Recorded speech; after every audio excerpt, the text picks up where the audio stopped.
Trump's trade war with China appears to be escalating. The Chinese government announced plans to match the president's tariffs on Chinese goods with import levies on American soybeans, cars and planes.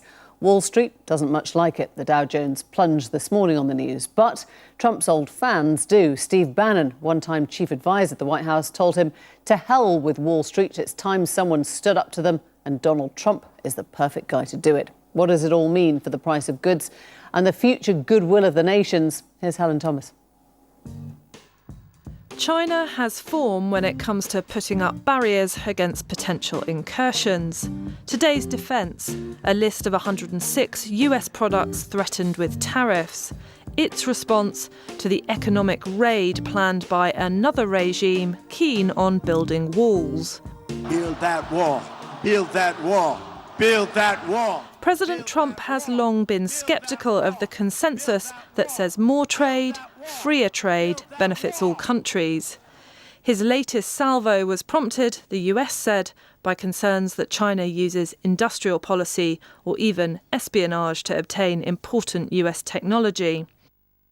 His tariffs threat covered 1,300 products, from medical equipment to dishwashers, TV cameras to grenades.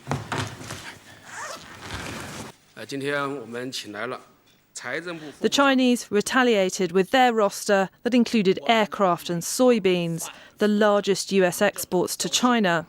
Agriculture and manufactured products designed to hit hard in the Trump heartland. 1947, the General Agreement on Tariffs and Trade. Could the current confrontation mean the end of decades of broad agreement on a rules-based trading system? US stock markets plunged before rebounding sharply. But this tit-for-tat standoff is exactly what economists fear, rattling businesses and pushing up prices for consumers.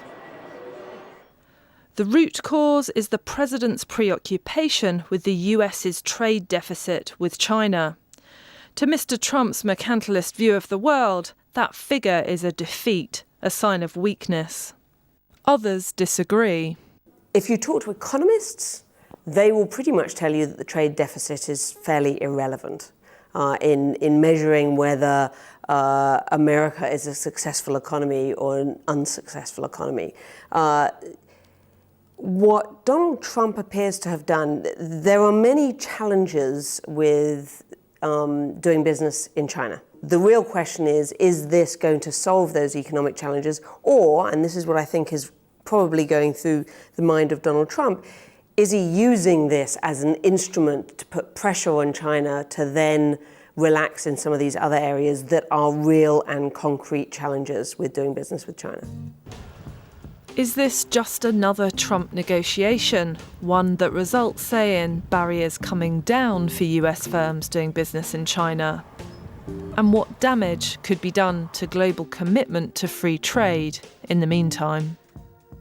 Helen Thomas there. Well, Michael Froman served as the US trade representative from 2013 to 2017. He joins us from Washington, D.C. Ambassador Froman, good to have you on the programme. Do you think this is maybe a necessary connection, that we have now grown up with a full sense of how little goods crossed, how cheap labour is overseas? This is the correction we always had coming. Well, I don't know whether it's really a necessary correction. I think it does underscore just how dependent we all are on trade, not just as consumers, where there's been enormous benefits, but also as producers, as workers in downstream industries that rely on inputs coming from abroad for the production that we produce, and as farmers and ranchers having markets for our products. And so the U.S. is less dependent on trade than a lot of other countries because we're such a big internal market.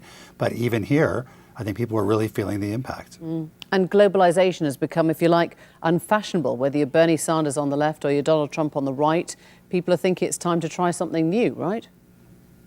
Well, you know, it's interesting. There's been a big debate, and there should be a debate about globalization and what the appropriate response of governments and societies is to that.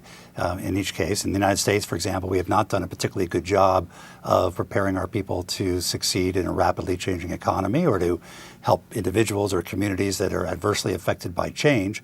Most of that change comes from technology. Most economists will tell you that 80% of the effect on wages and jobs come from technology and automation. Maybe some part of the remaining 20% comes from globalization.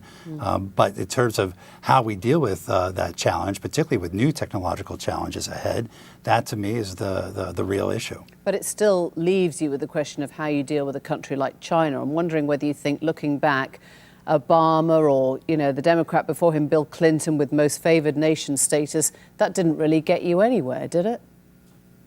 Well, I think the problems that China poses to the international trading system are real. And I think it's been high on the agenda of every president, Republican and Democrat alike, for the last 20, 30 years, ever since we saw the opening of China. We've tried through a number of mechanisms using the World Trade Organization, litigating where we found that China to be violating the WTO commitments. In the Obama administration, we brought 26 cases to the WTO, 16 of them against China. We won every case that we brought that went to conclusion. That's certainly not enough. There still is work to be done. And I think the Trump administration is right to focus on these issues. The question is, will their tactics result in the desired outcome? And what do you think? Well, I think it's tough to see. I think if these are steps to increase negotiating leverage, as a negotiator, the first thing you need to know is what is it you're trying to achieve in the end game, and what's the process to get there? What are the off-ramps to avoid being self-destructive? And I don't think we see that yet coming from the administration. There seems to be a debate about whether we're really seeking fundamental changes in China's policies and practices, including an industrial policy, which some people, I think, view as predatory, or whether we just want to see the bilateral trade deficit be reduced by $100 billion a year. I think China would welcome a chance to negotiate over how many planes they should buy or how many soybeans they should buy, provided the United States left them alone on their industrial policy, but I'm not sure that is in our national interest in the long run. Michael Froman, good to talk to you. Thank you very much. Thanks for having me.